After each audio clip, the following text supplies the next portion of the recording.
Good morning traders, Pasha Bhai here. Welcome back to my channel. Please like, share and subscribe for learning and more educational videos. अब ये दिसंबर future ऐसा दौड़ रहा है और मैं आपको रोज बोलता हूँ अब मेरे वीडियोस में कि जब सार का तारा कंटिन्यूस एक लाइन में रहता ओके और जैसा वीवैप को क्रॉस करता वहां पे आपका शॉर्टिंग अपॉर्चुनिटी है।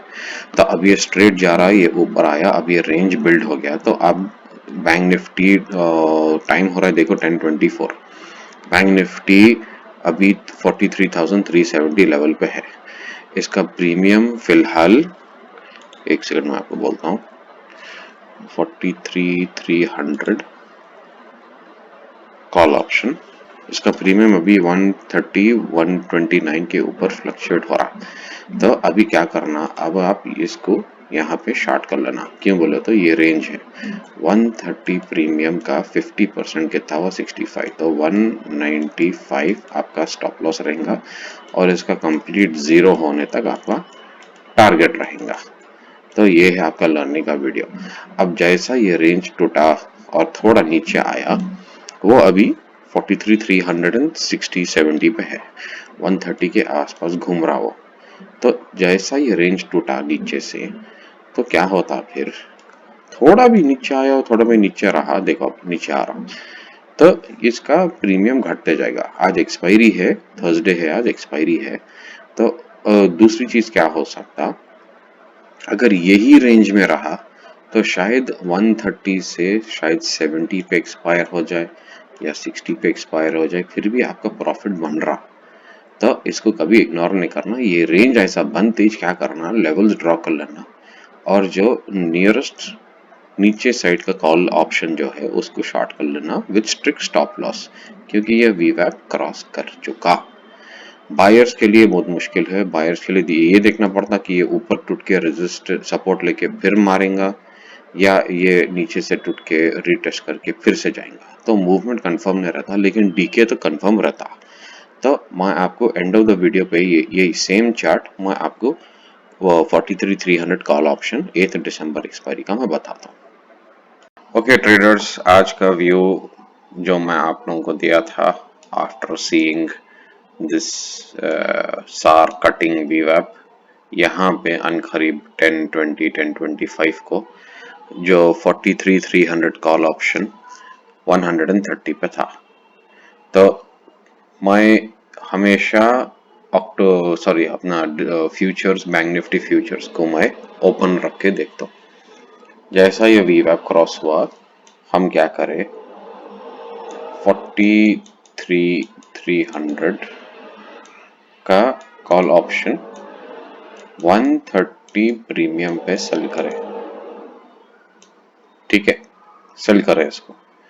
तो अब ये जो आया, देखो अभी क्या है, ये लर्निंग पर्पस के लिए मैं बता रहा हूं आपको कि कहाँ ट्रेड, कैसा एंट्री मारना चाहिए, कैसा रिस्क प्लान करना चाहिए और कैसा एग्जिट करना चाहिए। ठीक है, तो यहां पे दिया था मैं, राइट, 1030 1025 1030 के बाद, उसके बाद मार्केट रेंज बाउंड था। मतलब ये फ्यूचर्स रेंज बाउंड था, ऊपर नीचे ऊपर नीचे ऊपर नीचे। तो मैं स्टॉप लॉस किधर दिया था, मैं आपको बाद में वो चार्ट खोल के बता लेता हूँ। मैं स्टॉप लॉस दिया था 195। 195 क्या है, अगर आप इसका 100% टारगेट कर रहे तो इसका 50% स्टॉप लॉस रहना, तो आपका बनता रिस्क रिवॉर्ड रेशियो 1:2। ओके, तो स्टॉप लॉस था 195, ये ऐसा टारगेट था ये जीरो पे जाने को। तो जैसा रेंज बाउंड हुआ, ऊपर गया नीचे आया, ये जो ऊपर गया मुश्किल से 180 टच करा, ये हिस्सा ये इधर आया था 180 195 अपना स्टॉप लॉस था, 180 के करीब गया था ये। ठीक है, उसका टेंशन नहीं, सॉरी 170 172 पे गया था ये एरिया में। ठीक है, उसका टेंशन नहीं है। तो वापस नीचे आया, वापस नीचे आके अराउंड 1245 को इधर इधर 1245 को ये क्रॉस करा 100, मतलब ऑलरेडी 30 पॉइंट्स प्रॉफिट में थे। लेकिन ये वीवैप को पॉजिटिव रीटेस्ट करा। पॉजिटिव रीटेस्ट मतलब ग्रीन जो एक ये लाइन है ना 10 EMA, ये अभी तक ऊपर था। तो ये जो पॉजिटिव रिटेस्ट करके वापस ऊपर आया, वापस शूट अप करा 1245 को, ये 1245 ही होता, हाँ 1245 को ये क्लोज हुआ 110 के करीब। यहाँ पे आप अपना स्टॉप लॉस कॉस्ट पे लगा देना, कॉस्ट पे ये 130। क्यों बोले तो पॉजिटिव रिटेस्ट हो सकता है शूट अप वापस हो जाए और आप चाहे तो फिर डायरेक्शन चेंज कर सकते हैं। क्यों, मैं आपको इसमें दो बहुत बड़ी चीज बताता हूँ मैं। ओके, ये पूरे ड्राइंग में निकाल लेता हूँ। हाँ, जब सार स्ट्रेट रहता और ब्रेक करता, उसके बाद नीचे आता, 10 मूविंग एवरेज पे सपोर्ट तोड़ा, 30 मूविंग एवरेज पे सपोर्ट तोड़ा, वीवैप पे सपोर्ट नहीं तोड़ा, ये अभी तक ये लेवल पे था। समझ रहे आप? तो यहाँ पे प्राइस एक्शन बोल के एक चीज होती, आप चाहे तो डायरेक्शन जब का जब ही चेंज कर सकते थे। अगर आप वही जिद पे 195 स्टॉप लॉस में लेके रखूंगा, एंड तक देखेंगे क्या होता है। यही कॉल ऑप्शन 250 के ऊपर क्लोज हुआ, 43,300 कॉल ऑप्शन।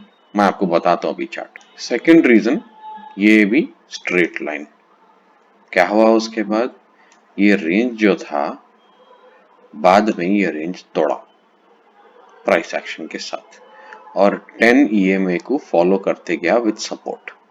ये बहुत बड़ा मूवमेंट था जो कोई कोई भी एक्सपेक्ट नहीं कर रहा था। हालांकि मैं इतने लोगों से टच में हूँ, कोई ये नहीं बोला कि हो सकता और शूट अप हो और शूट अप हो। ऑल टाइम हाई पे है और उसके ऊपर और जाते जा रहा।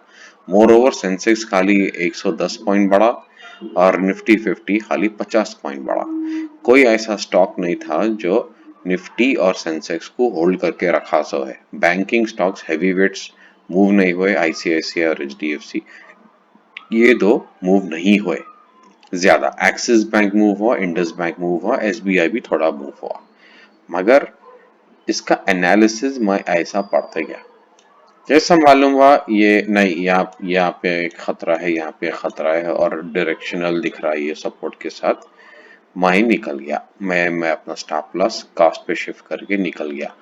थोड़ी हाँ वो चुलबुली रहती जरा और फायर फाइटिंग करने की, लेकिन और दूसरी चीज ये देखो, ये फिर से मैं आपको लर्निंग के लिए बता रहा हूँ। जब सार ऐसा जाके स्ट्रेट होता, बहुत ज्यादा चांसेस है कंटिन्यू करने का। जैसा ये सार जाता और ऐसा स्ट्रेट हो जाता ना, कैंडल फॉर्मेशन वही तक ऊपर है, बस रेंज ड्रॉ करके नोट करते रहो। अगर आप ट्रेड में है तो, अगर आप ट्रेड में आने वाले हैं और ये आपको दिखा तो ये समझ जाओ कि ये सपोर्ट लेके शायद रेंज को ब्रेक करेगा ऊपर जाने के लिए। अब यहाँ पे पुट सेल करते नीचे से या एक कॉल बाय करते ऊपर से आउट ऑफ द मनी, वो मर्जी आपकी। लेकिन ये मैं बता रहा हूँ कि ये तरीका होता है इसका पढ़ने का। 10 मूविंग एवरेज दोनों लाइंस के ऊपर था, ये एक पॉजिटिव है। ये स्ट्रेट नेगेटिव सार तोड़ने नहीं दिया बॉटम को, ये भी एक पॉजिटिव मूव है ये। तो मैं तो बहुत लेट पड़ा क्योंकि मेरा स्टॉप लॉस जो हिट हो गया था, मैं उसके बाद ट्रेडिंग नहीं करा।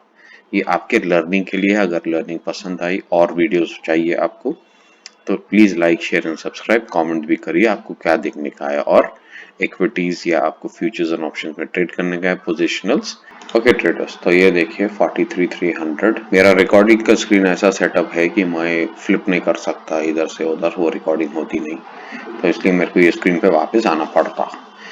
ओके, तो हम यहाँ पे दिए थे, यहाँ पे नहीं सॉरी, जब रीटेस्ट हुआ यहाँ पे हम दिए थे 43,300 कॉल ऑप्शन 130 पे सेल करने को। ओके, जैसा इधर आया, राइट, ये देखो मैं अब ही बोला था मैं, ये कर्व जो रहता, ठीक है, ये शायद रेंज के बाहर सपोर्ट लेके ऊपर दौड़ सकता है, ये गया ऊपर, ठीक है, इसको कट करा लेकिन सस्टेन नहीं हुआ, ये रिजेक्शन एरिया फॉर्म हुआ, ठीक है, वापस नीचे आया। अब ये देखो ये 100 पे है, 100 तोड़ा, कब, 1245, ओके, और ये ऐसा मूवमेंट शुरू हुआ इसका।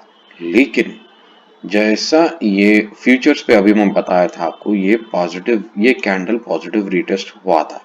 ऑप्शंस का नहीं देखना, ये ऑप्शंस पे काम नहीं करता, हमेशा फ्यूचर्स को रेफर करना। ऑप्शंस ट्रेडिंग कर रहे थे, पॉजिटिव रीटेस्ट करके वीवैप पे ये ऊपर दौड़ना शुरू करा। स्टॉप लॉस 195 था, 195 से सीधा 130 पे ला लिया था मैं। तो मेरा स्टॉप लॉस इधर हिट हो गया, जो मैं खुश था, मैं छोड़ दिया, नो प्रॉब्लम। उसके बाद मैं मार्केट को नहीं देखा। लेकिन ये देखिए, अब अगर आपको मोमेंटम चेंज करने का है, देखने के लिए अरे ये रिवर्स जा सकता है क्या, तो ये जो सार के तारे जो रहते, जब ऐसा पॉज लेते और कैंडल रेंज 10, 30 और वीवैप के ऊपर है, तो मतलब पॉजिटिव मूवमेंट सॉलिड ऊपर होने वाला है। अगर आप इसको एंड तक पकड़ के रखते, नहीं मेरे को देखने का है, या शायद यहाँ से रिवर्स हो जाएगा, जीरो पे आएगा, मैं और एंड क्वांटिटी ऐड कर दूं इधर, नहीं, वो हरगिज नहीं करना। अगर आपके फेवर में जा रहा ट्रेड, ओके। अगर आपको स्कैल्प करने का है, ओके। अब ये देखो, यहाँ पे लिए थे 130 को, ये आया नीचे 100 तोड़ा। अगर आप स्टॉप लॉस 130 को शिफ्ट कर लेते हैं, ठीक है, यहाँ हिट हो जाता, नॉट अ प्रॉब्लम।